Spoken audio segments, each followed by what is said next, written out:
Welcome to the voice of Christ by reverend Nathaniel Sikka. आप सभी का वॉइस ऑफ क्राइस्ट चैनल पर स्वागत। प्लीज सब्सक्राइब करें, लाइक करें, कमेंट करें और शेयर करें ताकि मुझे पता हो कि आप मुझे सुन रहे हैं। Thank you. प्यारे मित्रों, प्रभु यीशु मसीह के नाम में आप सभी को जय मसीह की। और आज एक बहुत अहम विषय पर मैं आपके साथ में वार्तालाप करना चाहता हूँ और वो विषय है व्यवस्था। व्यवस्था के विषय में आपने बहुत बार सुना है, बहुत बार प्रवचन में सुना है, आपने पढ़ा है, लेकिन बहुत कम हमने इसे समझने का प्रयास किया है। या व्यवस्था के प्रति हमारी बहुत सारी बातें हैं जो हमारी समझ से परे है या हमने उसे बेहतर रीति से नहीं समझा है। और इसलिए आज मैं व्यवस्था पर इस संदेश को आपके साथ में बांटना चाहता हूँ। व्यवस्था मतलब नियम, कानून, विधान, संविधान।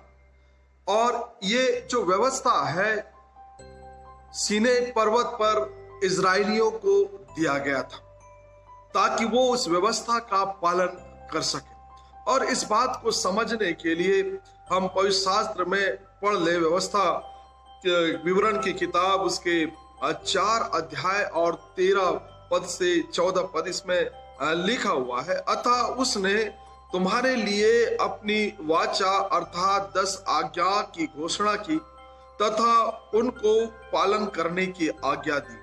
फिर उसने उनको पत्थर की 2 पट्टियों पर लिख दिया।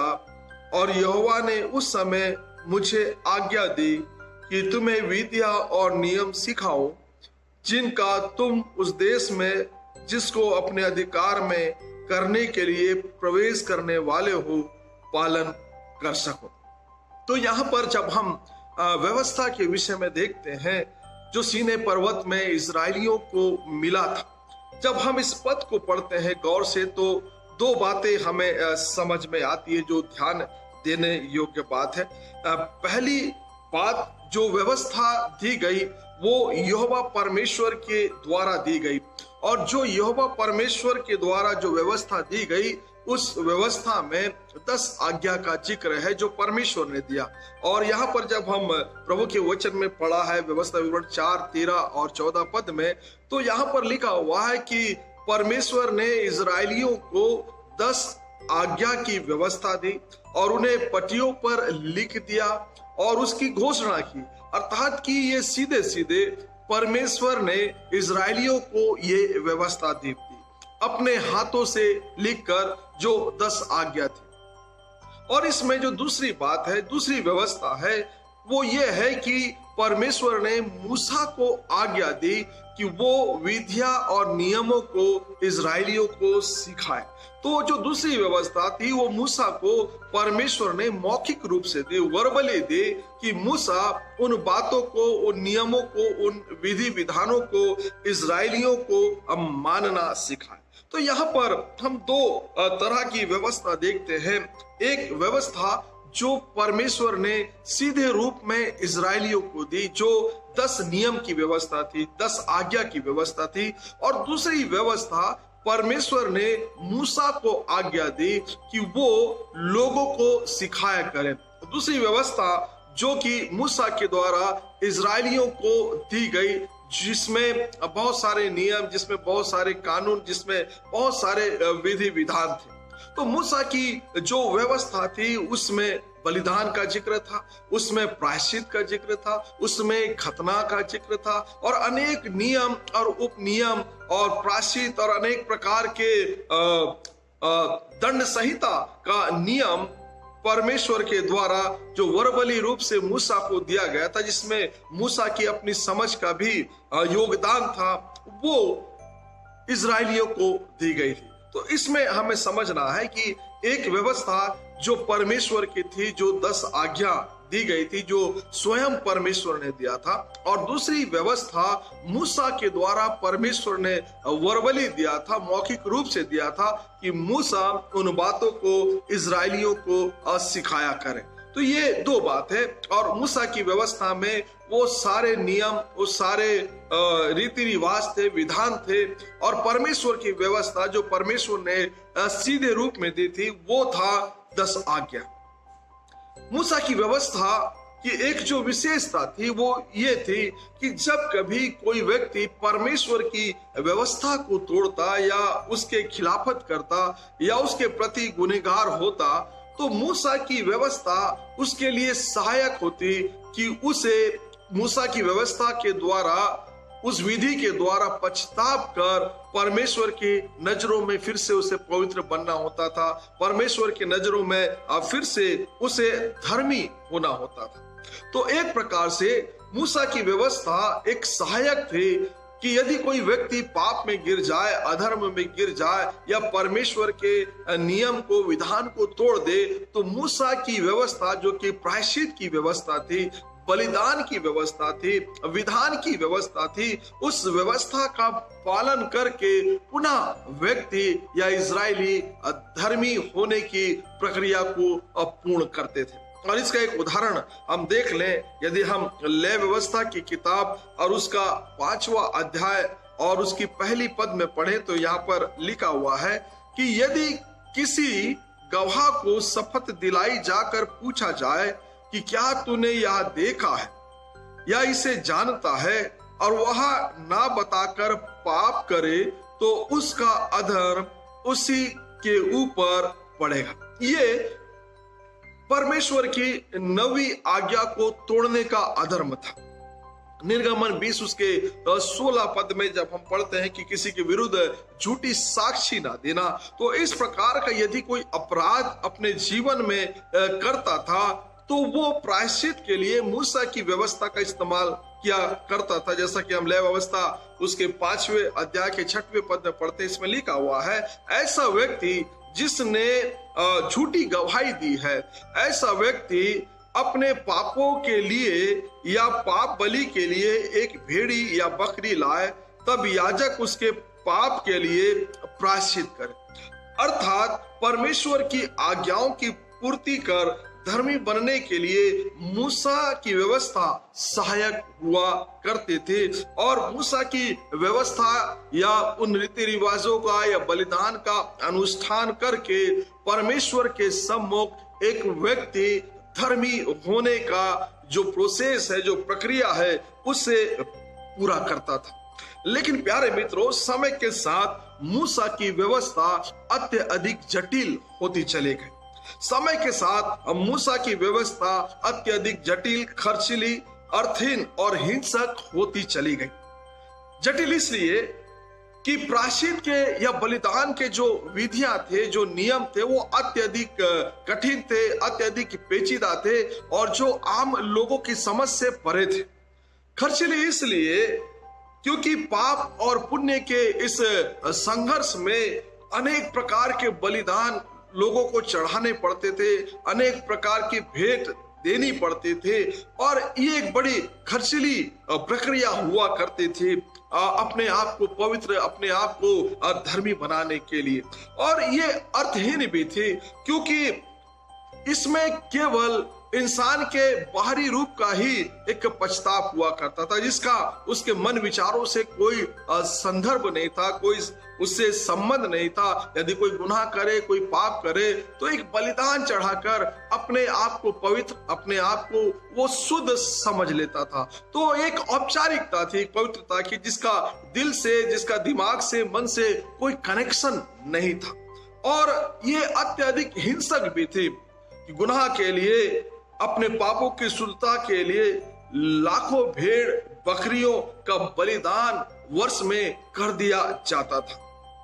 लेकिन इसके बाद भी इजरायली अपने आप को पवित्र नहीं कर पाते थे, इसके बाद भी इजरायली धर्मी नहीं बन पाते थे। हर व्यक्ति मूसा के द्वारा दी गई विधियां और नियमों का पालन करके धर्मी बनने की कोशिश निरंतर किया करता, किंतु ऐसा करना उसके लिए असंभव था। ऐसा करके धर्मी बनना उसके लिए अत्यधिक कठिन था।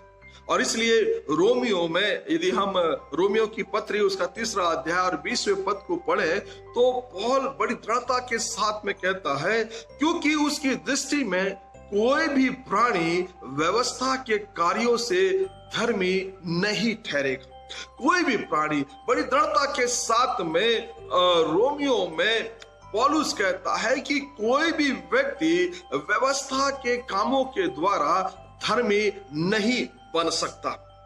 परमेश्वर की आज्ञा कठोर और व्यवस्था की अन्य विधियों का पालन करना बड़ा नामुमकिन सा प्रतीत होता है उनके जीवन में जब हम देखते हैं। और इसलिए पवित्र शास्त्र में हम देखते हैं तो परमेश्वर ने इस धार्मिकता के रीति रिवाज को बहुत सहज कर दिया प्रभु यीशु मसीह के बलिदान के द्वारा।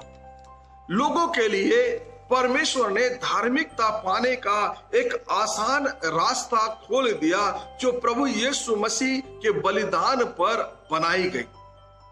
यीशु के बलिदान का जब हम प्रभाव देखते हैं तो पवित्र शास्त्र हमें इस बात की शिक्षा देता है कि यीशु का जब बलिदान हुआ या यीशु मसीह क्रूस पर चढ़ाए गए तो जो मूसा की व्यवस्था थी वो भी मानो प्रभु यीशु मसीह के साथ क्रूस पर चढ़ा दी गई, निष्क्रिय हो गई।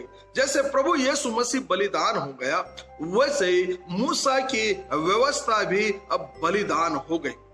और फिर प्रभु यीशु मसीह में एक धार्मिकता का सरल उपाय प्रभु के अनुग्रह के रूप में हमारे जीवन में मिला, जो रोमियो 3:24 में पौलुस कहता है। यहाँ पर पौलुस क्या कहता है?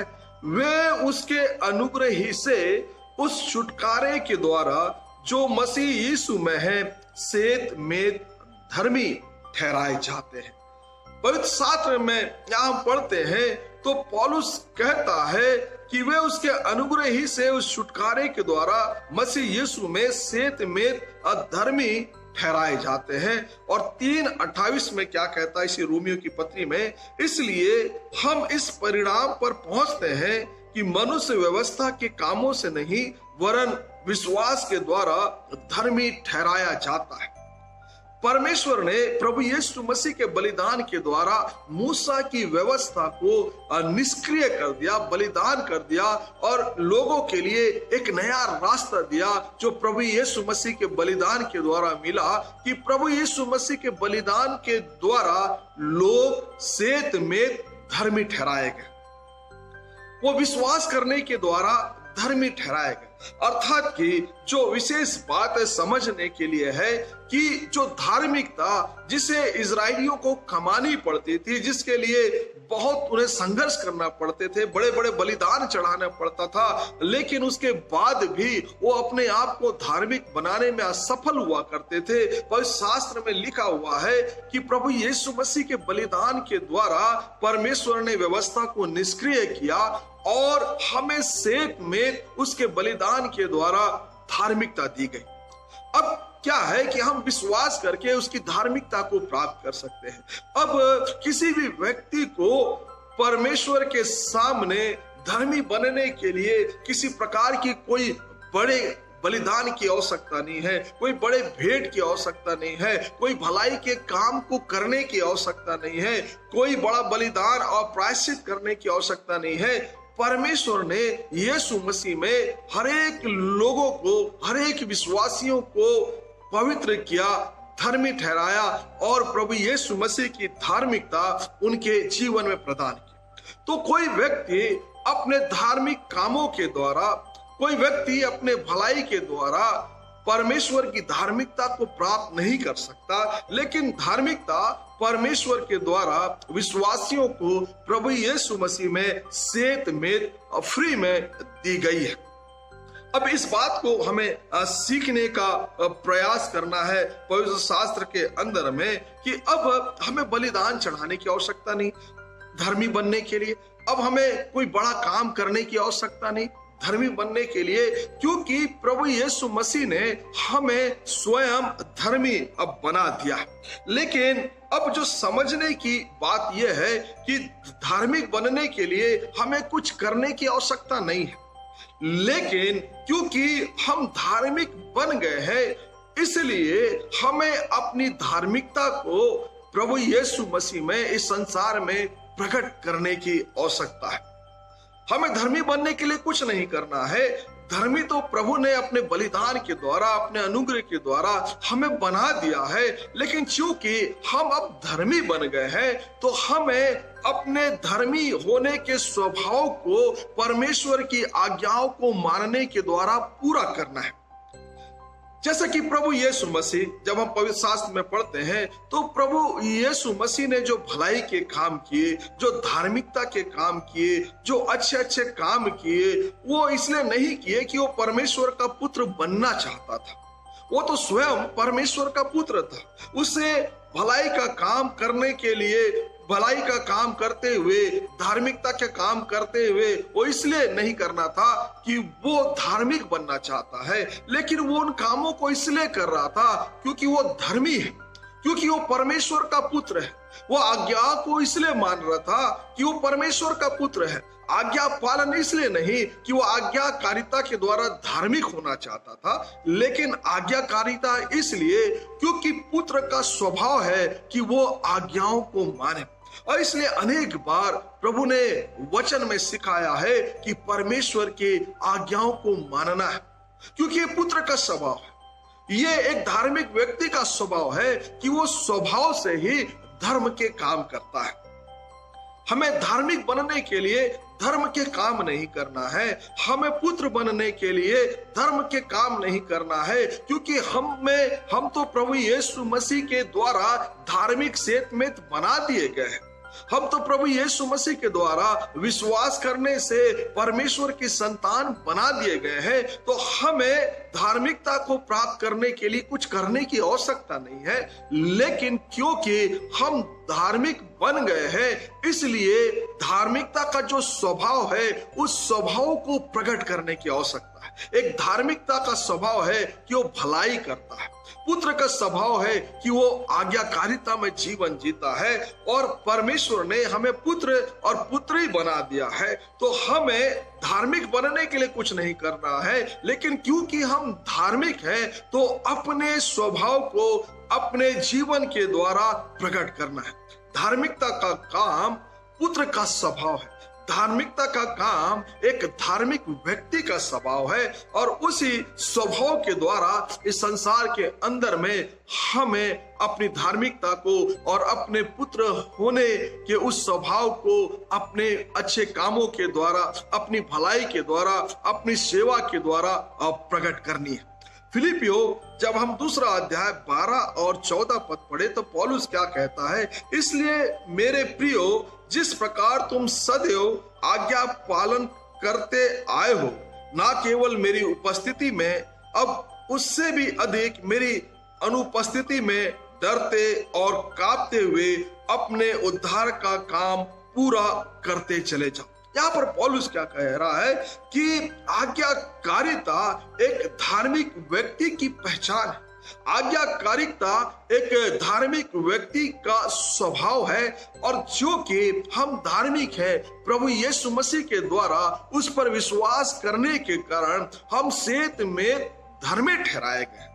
तो हमें धार्मिकता के लिए कुछ करने की आवश्यकता नहीं है, धार्मिकता को प्राप्त करने के लिए हमें कुछ करने की आवश्यकता नहीं है, लेकिन क्योंकि हम धार्मिक हैं, हम प्रभु के पुत्र है, परमेश्वर के पुत्र हैं, तो स्वभाव से ही हमें आज्ञाकारिता में जीने की आवश्यकता है। स्वभाव में भी हमें धार्मिकता के काम को करने की आवश्यकता है। तो एक बात याद रखें कि यीशु मसीह के साथ व्यवस्था, जो मूसा की व्यवस्था थी, वो निष्क्रिय हो गई। प्रभु यीशु मसीह के साथ बलिदान हो गए, और हमें अनुग्रह के द्वारा विश्वास करने से धार्मिकता प्राप्त हुई।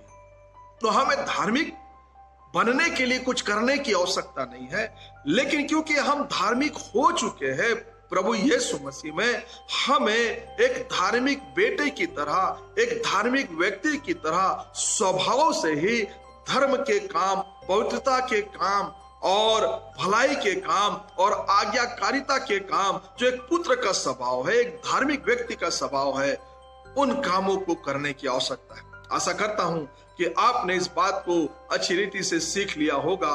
प्रभु आप सभी की सहायता करे। आप सभी को पुनः एक बार प्रभु यीशु मसीह के नाम में पुनः जय मसीह।